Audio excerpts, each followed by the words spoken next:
Hello, hello, hello. Hello to all of you, each of you, exactly where you are. Welcome into my little corner of the world. Today is Sunday, June 14th at about 4:28 p.m. on the west coast of Northern California where I am.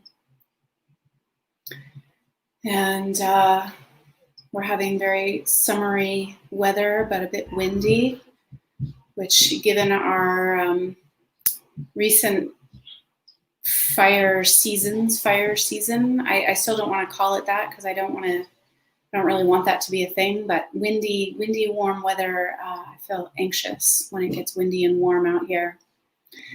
So that's the little snippet of where I am. It's kind of hot, it's a little bit windy. It's evening time. My kids are starting to kind of head toward their crazy pants hour. That's the technical term for it. Like, I don't know why everybody loses their shit right at like dinner, bath, and bedtime, but that's what happens. So welcome. This is my long-winded way of just welcoming you into the space in which I am right now. And I invite you into the space in which I am, hopefully as a way to invite you more into the space in which you are. Whatever part of the world you are in, whatever time zone that means, whatever season you are experiencing, whatever kind of weather, whatever's happening in your home at this time, that's where you are. This is where I am, and yet we get to share this space together. So I wanted to bring in this piece. I talk about embodied wholeness a lot. I use this term a lot. It's like the tagline for my women's membership. It's called The Collective, a global web of women devoted to embodied wholeness.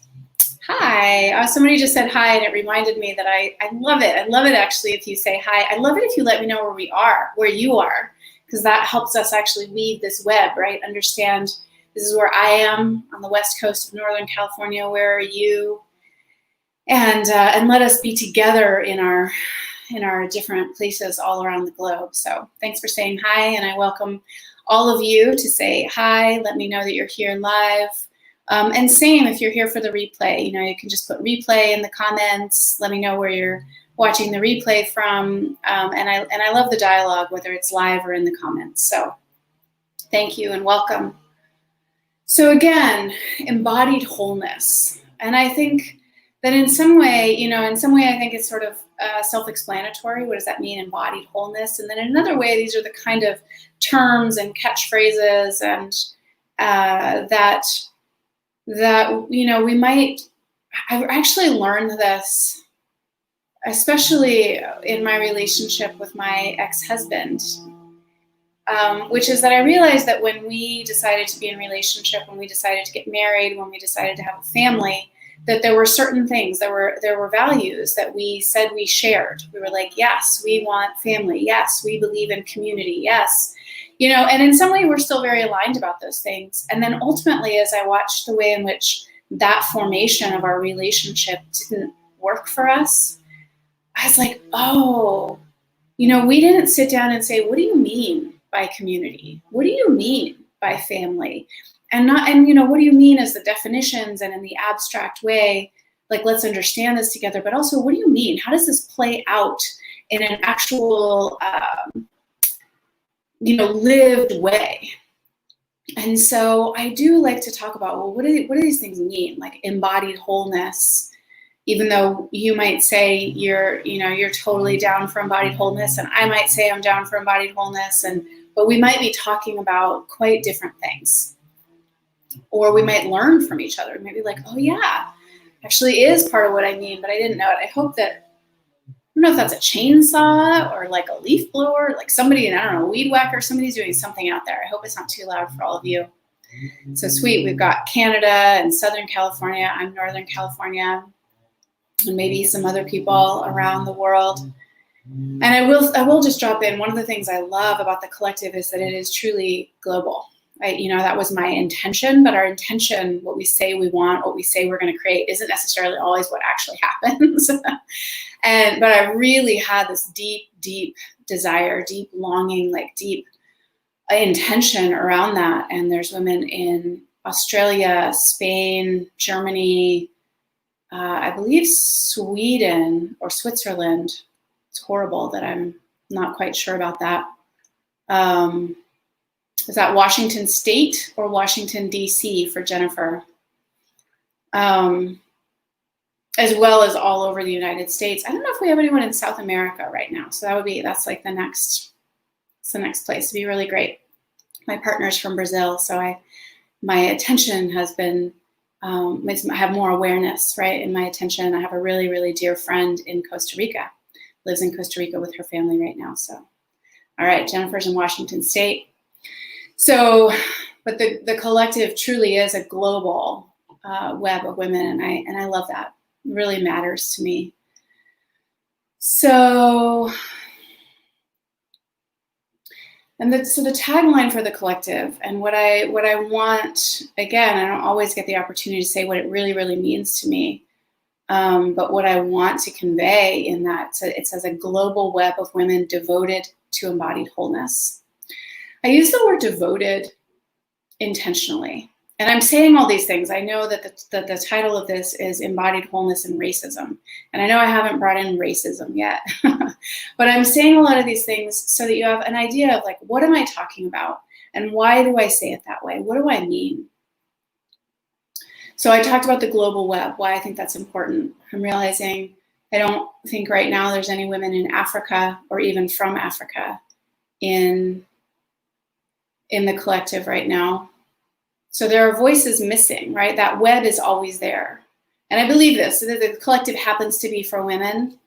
But the web of women that is global is always there, whether we tap into it or not, whether we feel it or not, whether we're feeding it or nourishing it or not, it actually already exists. Same for humans, right? There is a global web. And then I use the word devoted really intentionally, because for me, devotion is an action word. Offering devotion, it's not like the global web of women who has achieved embodied wholeness. It could be practicing embodied wholeness, right? Devotion to me is very akin to practice. What I practice is often what I am offering devotion to, practicing patience, tending to my altar as a practice, right? And that not just because it's an altar, but because it's a practice, it's an act of devotion. Connection with, like, the night sky or the moon, for me, like, that's a practice and that's an act of devotion. What I make those regular, consistent gestures toward is what I am devoted to, whether it's what I say I'm devoted to or not, and whether my actions are aligned with what I say I'm devoted to. That's debatable. But I do believe that where we make those actions, those consistent actions, really shows us where we are devoted. And so to make a decision about where, again, to choose a devotion is in some way, it's a way to remind ourselves. So if we say devoted to embodied wholeness, that there might be times like, oh, like, fuck, I forgot. But to have made it explicit, to choose it, to maybe, put it on our vision board, or write it on our wall, or make some commitment, some public commitment to be part of a group that says they're devoted to embodied wholeness, is something that means that it's going to be brought back into our lived experience consistently, which means we get to remember. And I love my friend and colleague, Amy Harris, one time at an in-person women's retreat, this idea of how we forget, and like we can beat ourselves up and feel really ashamed or embarrassed about forgetting. And she said, the way she thinks about that is God loves to remember. You can use the word that works for you if God doesn't work for you. You could also just say humans love to remember. And so we forget. And so in some way we can celebrate. We can go like, the whole reason I forgot was so that I get to remember. I get to have the experience of remembering over and over and over oh, right, okay, what is it to be embodied, and what is embodied wholeness? So devotion in that way, to make a a proclamation or a commitment or some stance of, this is what I will be devoted to, this is what I am devoted to, even when I forget, so that I then, I get to remember and then find, well, what does that mean in this moment? And it, to me, again, embodied, it holds the spectrum of, I do mean in the body. I really, really believe as humans, and as really any being that incarnates on earth, is that's the way that we get to incarnate as bodies. There might be other realms, there just might be other, I don't even know what to call them, beyond realms that don't have bodies or that don't exist in bodies the way we do. I don't know. But I do know that in this realm, on this planet, in this neck of the woods, if you will, that's how we come into being, is in bodies. And so the only way that we really get to do, experience, participate in life such as it is, and by life I just mean all that's happening, is through our bodies.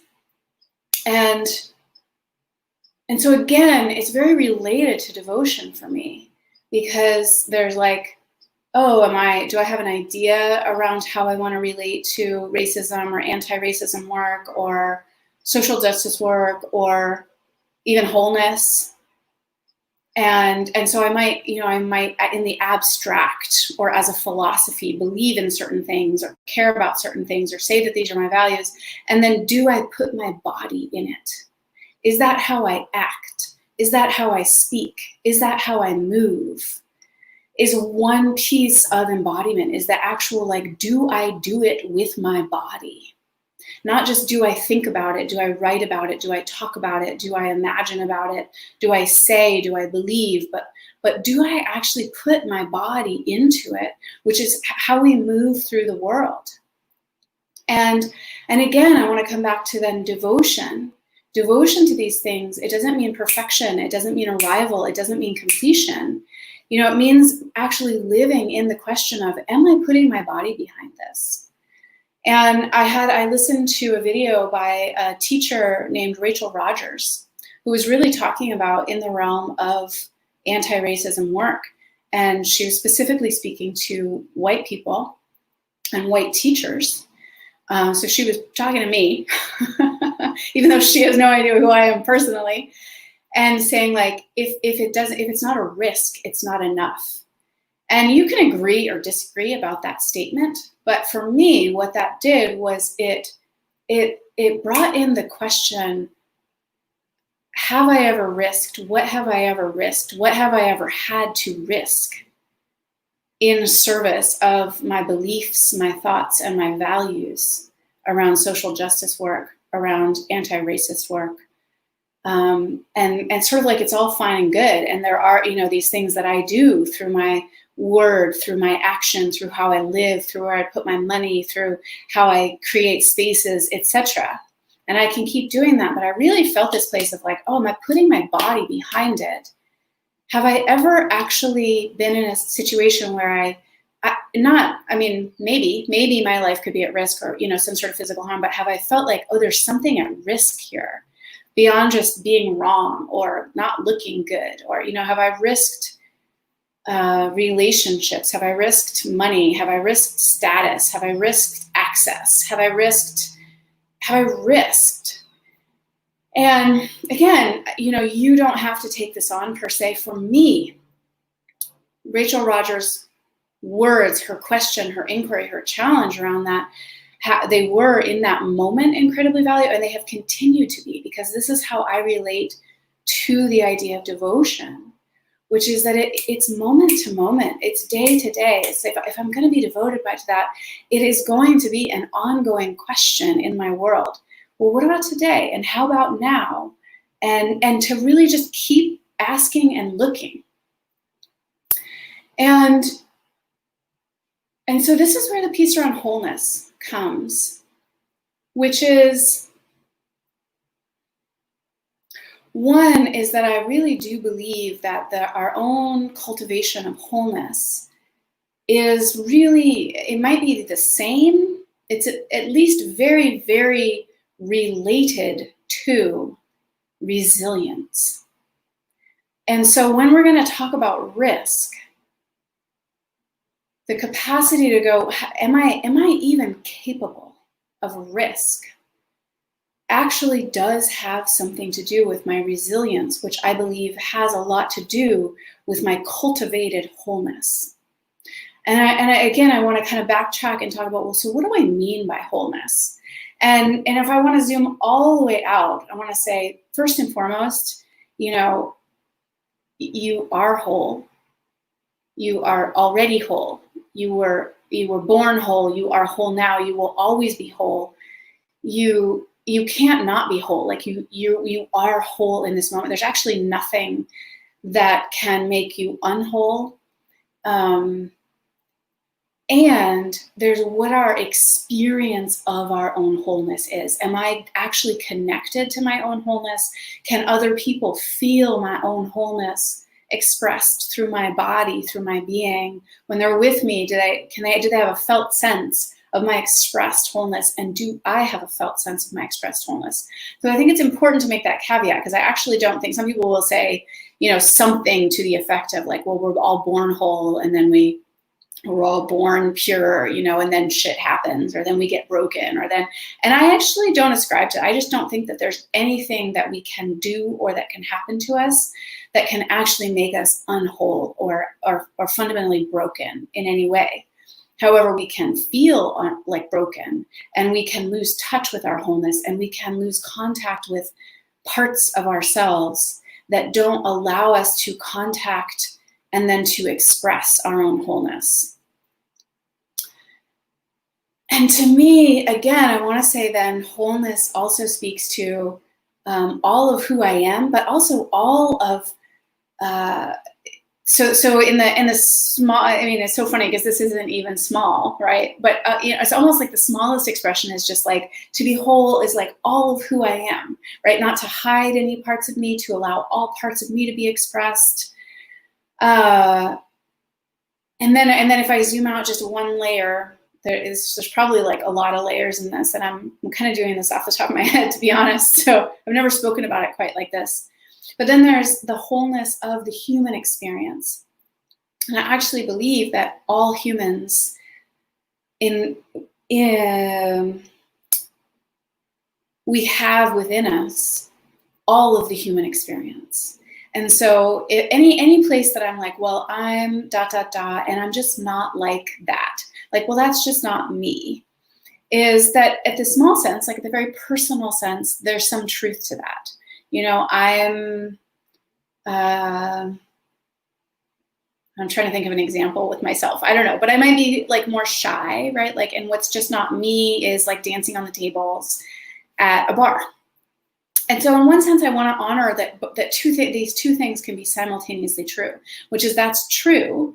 And it's valuable to honor the truth of our experience and who we are, and not think, oh, I have to dance on the tables in order to be whole, or in order for my wholeness to be expressed. I have to do that. That's the right way to be. So there's something about honoring wholeness that honors the truth of, actually, that's just not me. It's like not my thing, and I'm more shy, I'm more quiet, and this is how I like to relate, and this is how I like to express. And so that's true. And I hold as equally true, actually. Like it's not more true, but it's also not less true, that every single one of us, inside us, holds the entirety of human experience.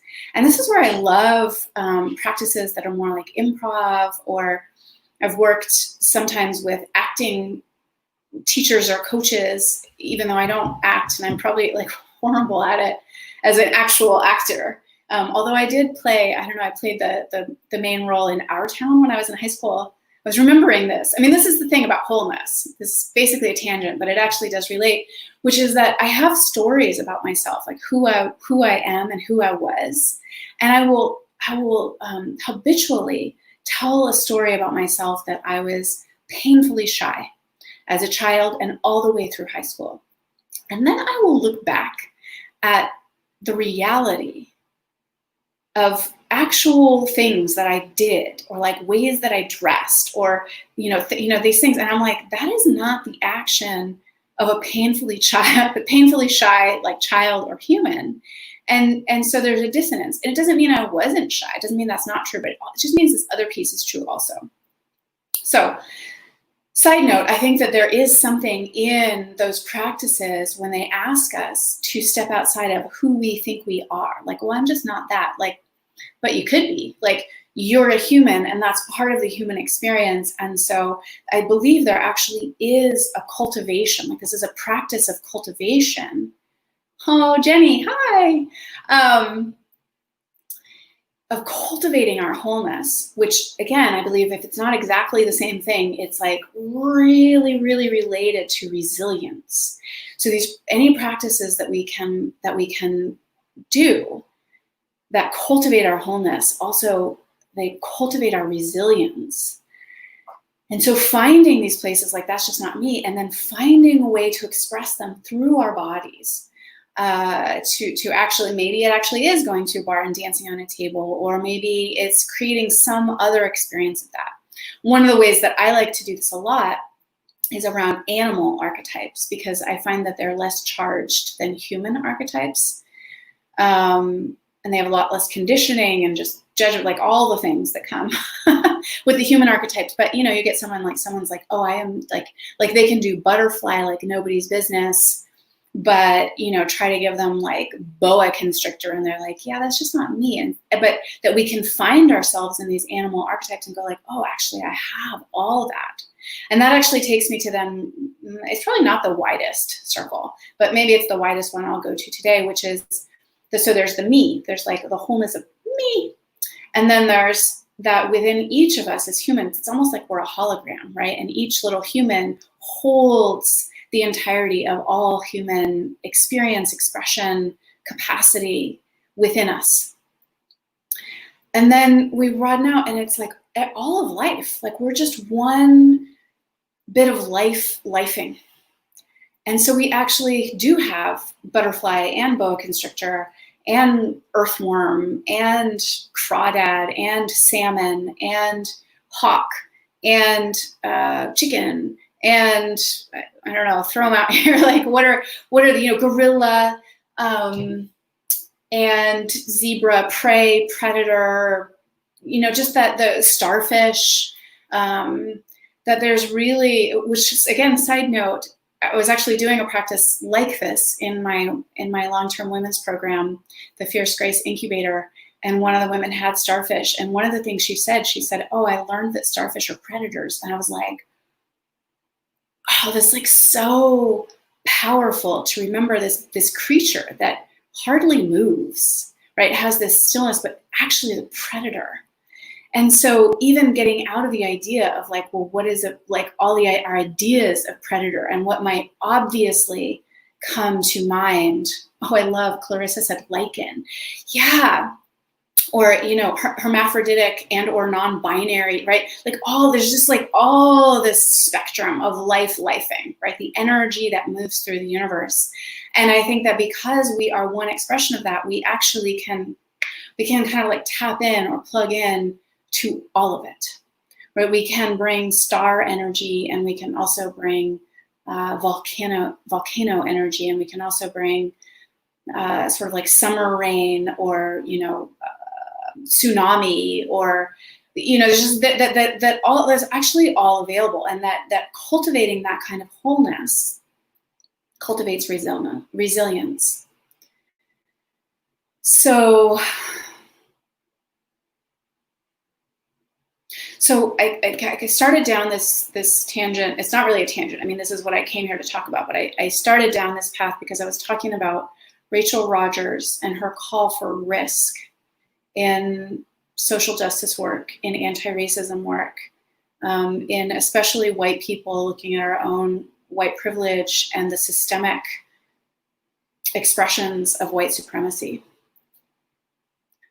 And there is a way. I just started reading My Grandmother's Hands. I believe his first name is like Resma, and I can't pronounce his last name. I'll put a link in the comments. And there's a way that he's talking about taking this work in that I actually think it already is a risk. Like there is simply a risk because so much of this is so fundamental to who we are. I mean, it's not really like who we are, but it is in terms of how we've grown, like just how we've been raised. If we're adults, these things are baked into who we are. And so there's something fundamentally disorienting and disruptive to these core pieces. I saw a picture today, and again, part of me doesn't want to say this because it's a little bit embarrassing for me to admit, but it rocked me. It actually rocked me. I think it was shared on Twitter. I don't Twitter, so I don't always know, but I see sometimes that people can then share like screenshots or images that seem to come from Twitter on either Instagram or Facebook. And somebody had shared it, and they said, this is, in case anybody's wondering, this is what 6 grandfathers looked like before they came and carved a bunch of white men into it. And it's AKA Mount Rushmore. I mean, I want to cry actually now just thinking, because I saw that image and it pierced me like in my heart and my solar plexus. And it's these moments when I realize how fundamentally certain things live in me because of how I've been educated. And when I say educated, I really mean that in the largest sense. Yes, I learned that in school, but also that's just like the air we breathe. You know, the air we breathe is founding fathers and Mount Rushmore, and it rocked me. It still is. So I don't know that I can really even say more about that because it's fresh. So I guess what I want to say is I think there is inherently a risk. And then there's this other piece that I was pointing to for myself where I thought like, and have I ever really felt at risk? Have I ever risked something? Has there been a moment where I have actually felt like, oh, I could be at risk here. Something about me or my life or what's valuable to me or my way of life or, you know, is actually at risk by my standing in particular for my values, what I consider to be my values, again, around like social justice, anti-racism work, looking at the systems of white supremacy and white privilege, and couldn't really find one. And I don't know that that's 100% true, but it also just sort of rocked me like, okay, have I actually never been challenged? Did I not notice? Did I not stand up or take a stand? So anyway, that's a long inquiry. I don't want to just sit here and like be in my inquiry while you're all with me. But my point being that there's a spectrum of risk. But regardless of where, like how wide that spectrum is, and where you think you are on that spectrum at this point in time, that cultivating wholeness and cultivating resilience is essential in our capacity to take risks. And whether all that risk is to let yourself be pierced by something like seeing what Mount Rushmore was before it was Mount Rushmore, and like a wave, like literally like a wave crashing over me to get what it took to take something, and like what it must have meant if that was called 6 grandfathers for who knows how long, what it must have taken for the people who came to this land to come and turn that into something so totally. It was just like to let that crash over you like a wave. Like if that's the risk, or if the risk is putting your body in service of protecting another body. I heard this story recently about, I can't think of the woman's name. I wish I could remember her name. Maybe one of you will actually remember. But this was now several years ago when there was a group that came together. It wasn't just this woman who decided to do this, but it was a small group, and they decided they were going to take the Confederate flag down.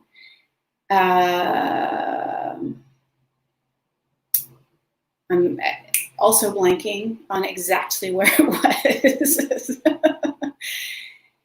But the point is, the woman who took it down was a Black woman. And I believe that was an intentional choice within this group. They're like, this is actually who should be taking this down. They made this decision.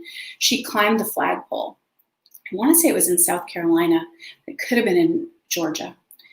And she's up the flagpole, taking the Confederate flag down. And Bree Newsom, thank you, Jenny. And the police, apparently, and I did not actually know this at the time. I remember when this happened. And I remember when this happened. And it was so powerful. But I did actually not know this story at the time. Is the police determined that they could get her down from the flagpole by tasering the flagpole, which essentially is a decision to kill this woman because she would fall. So again, right, are we actually able to take the risk of letting something like that in, that people are going to make a calculated decision to kill a woman for taking a flag down, quote unquote, what, desecrating public property, that's worth somebody's life.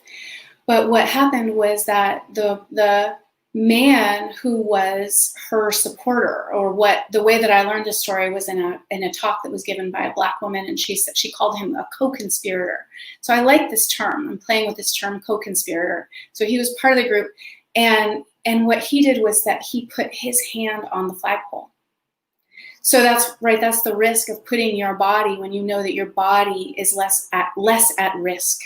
It is a risk to put your body there, right, in protection of someone else's body. And there's many ways we could do this, right? Would I put my body in service, like if I thought my child's body was at risk? There's lots of places we can think about this, but I do want to bring it into this particular conversation right now.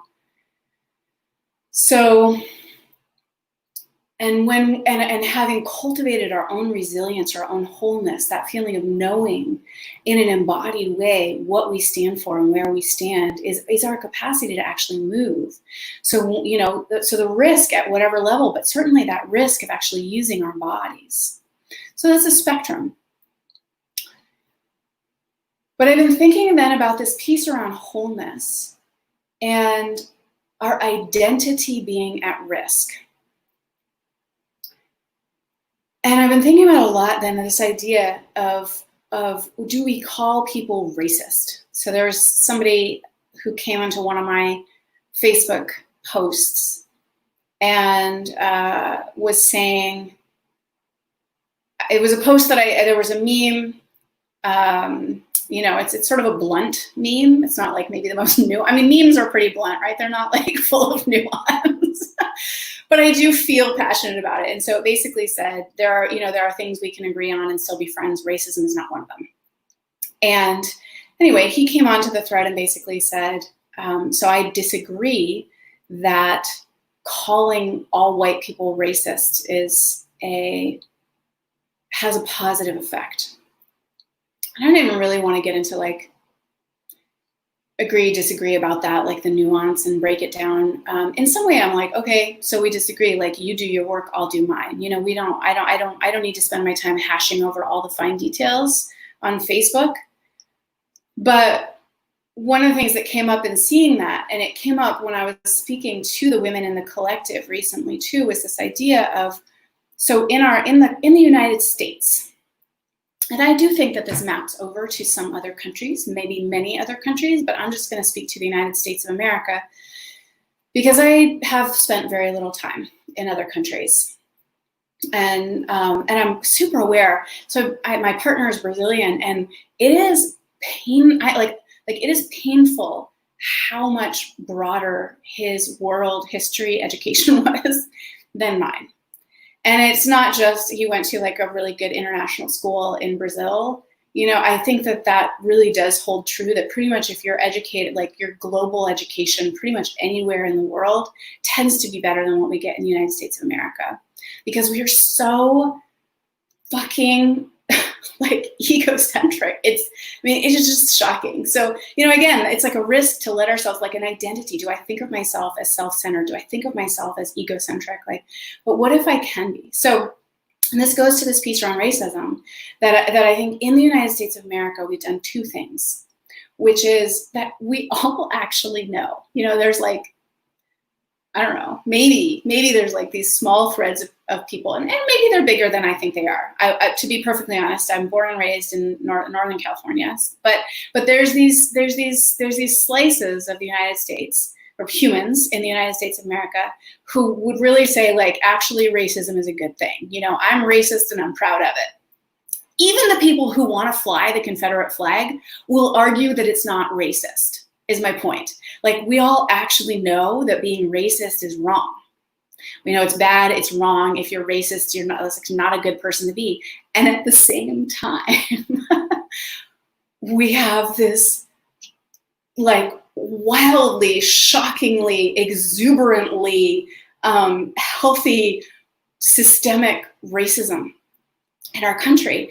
And so we are literally divided against ourselves because we're like totally baked into systemic racism. And at the same time, we have to say, I'm not a racist, because to be a racist would be so awful. And so this is why I think that this is wholeness work, to actually not just as a performance, or not as like, self-flagellation. I'm a racist, I'm a racist, I'm a racist, to go like, oh, in what ways? If we want to talk about embodiment, and embodiment, I say, actually does include our thoughts, and these unconscious biases, the way that they come through, the way that we might flinch around certain people, the way that we're more gravitated towards certain people without even realizing it, the way that we'll just start having thoughts. I had this conversation with my son the other day in the car. He was talking about, he loves Marvel. I actually love Marvel too, like Marvel comics. It's just like one of the very few fundamentally geeky things about me. And but he's more into things like Avengers, and I'm more into like X-Men. But he loves the Avengers, and so in the movies, the leader of S.H.I.E.L.D., I think, is played by Samuel L. Jackson. And so Trent was, my son, he was trying to tell me something the other day, and he wanted to tell me who that person was. And he's like, yeah, the black guy who's the leader of S.H.I.E.L.D. And I said, oh yeah, I know exactly who you're talking about. And I let him just tell me the thing he wanted to tell me. And then about 2 minutes later, I said, hey, Trent, so what is another defining feature of the leader of S.H.I.E.L.D.? Like, if you were trying to tell me who that person was and you couldn't say that he was black, what else could you say about him? And he said, well, he has an eye patch, which is what I was thinking. Like, this is like a very defining feature. It's not like the leader of S.H.I.E.L.D. actually doesn't have any other major defining features. And I said, yeah, I would have known exactly who you were talking about if you had said the leader of S.H.I.E.L.D. who has an eye patch. And so anyway, we had a conversation about the way that we consider these to be defining features. But how did I get on this track? That there's something in the risk of,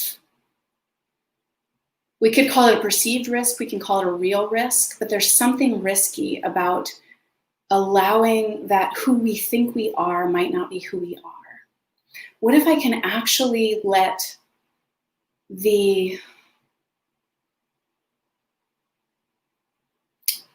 it's not persona, there's a better word for it, but the identity. What if I could let the identity of racist in without that crumbling me? And I believe that that takes enormous wholeness.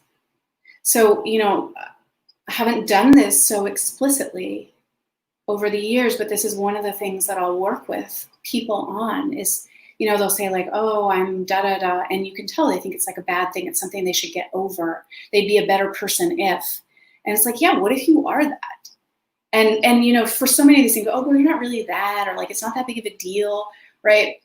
Like I said, even people who will fly the Confederate flag will say it's not racist.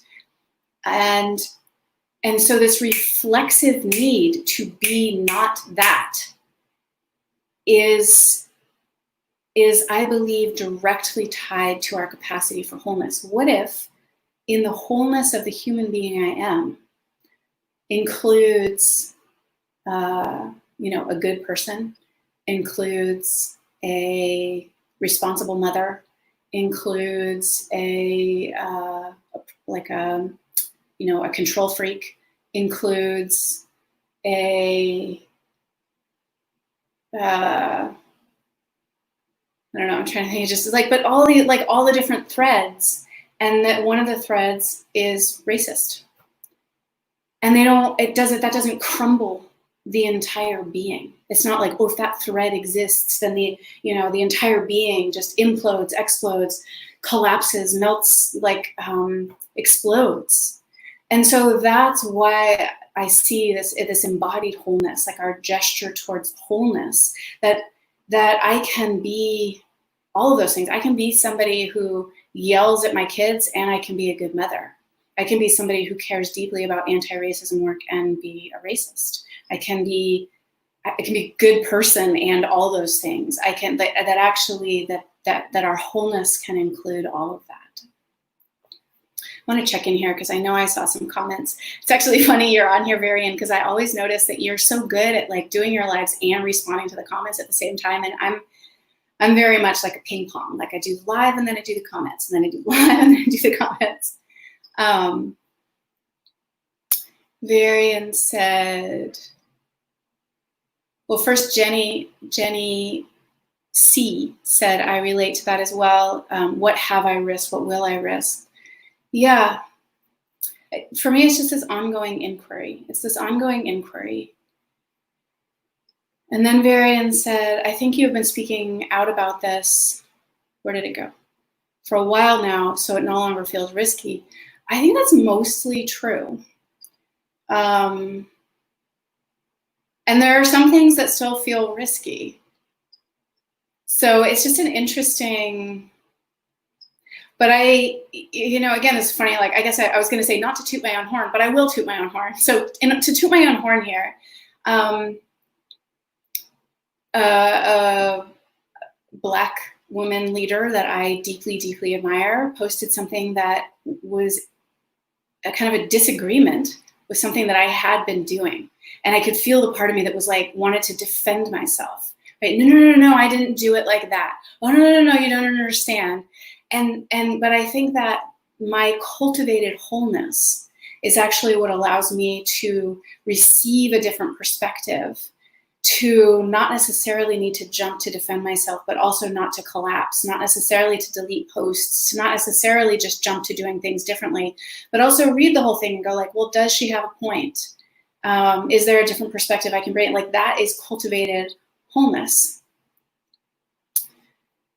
And I perceive you kind of build your life in a way that you don't gather a lot of stuff or people that you aren't willing to risk it. I hope so. It's my, yeah. It is an interesting piece though that I've been sitting with, and again, I haven't brought it so much publicly because it still feels like it's very much percolating, but in particular, I think where white women, and I include myself in this, but will align with white men, because again, consciously or unconsciously, it's where we perceive the power to be. And so then there's this idea of like, well, I want the power, so I need to align there. And I actually think, I don't know what you think about this, Varian, but I see this as some of the performative pieces that come out right now, which is like, oh, well, where's the power? Like, okay, I'll align myself with that, because there's kind of this like desire to be in control or in power. And it's, I'm going to complete this very, very soon, so I probably won't go down this whole rabbit hole, but I actually think like this compulsion towards power is also baked into kind of our systemic colonialism, et cetera. So, hi, Kelly. Yeah, I'm so glad the analogies work. Varian said, people are afraid of truth because they're conditioned to automatically judge the truth instead of being with it in awareness and then decide if what they want to do about it. I think like part of what happens around that is that we're automatically conditioned to think it's either or. And so that's probably like my biggest around everything. The thing that I want to be is like this and this, and also probably 10 million other things. And so often when there's the truth, we go like, but that can be the only truth, or then it eliminates this, or it means all of this has to be not true. And I think there's something about like, oh, can I allow in the truth without it decimating everything else that is also true in me or in the world or about my life, etc. And so can we actually hold multiple truths? Or I like to just think of it as like multiple stories. It's one of the things I love in the way you work with people, Varian, around sharing their stories, is really like, oh, we have so many stories. We are so much not just one story. And each of those stories, again, I would say like is true.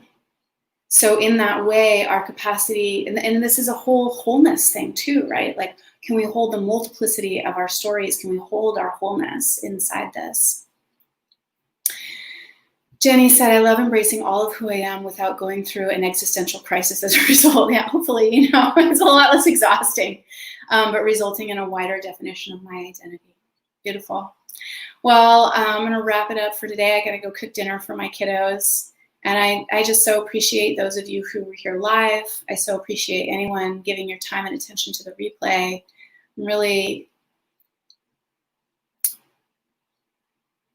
grateful. All right. Ciao for now, wherever you are in your neck of the world.